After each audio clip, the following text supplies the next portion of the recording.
Magandang araw mga ka-wild, Kuya Ron po ng Wild Room TV. Ngayong araw na to, puntaan natin yung sinasabing halaman na carnivorous. At ayan, makikita nyo, ito yung legend niya.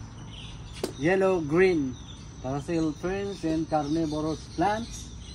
At may mga iba-iba pa, pero dito tayo medyo na intriga sa carnivorous plants. Dahil ngayon lang tayo makakita ng halaman na carnivorous.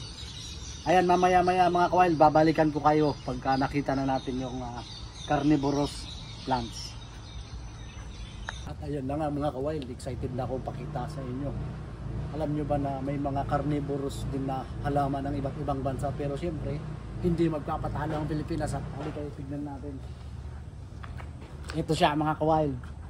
Ngayon ko lang nalaman na meron pala tayong carnivorous plants din. At awin lang natin ng konti para makita nyo yung katibayan na galing siya ng Pilipinas. Ayan.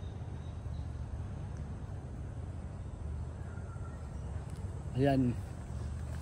Yung mga pagkain niya ka-wild, yung maliliit na insekto, kapag pumasok o matrap dito sa bulaklak na ito, yan. Pag napasok, malilit na gagambala nga o anumang insekto, yan na yung magsisilbing pagkain ng halaman na yan. Ayan mga ka-wild, titigan yung mabuti at baka meron yan sa bakuran nyo.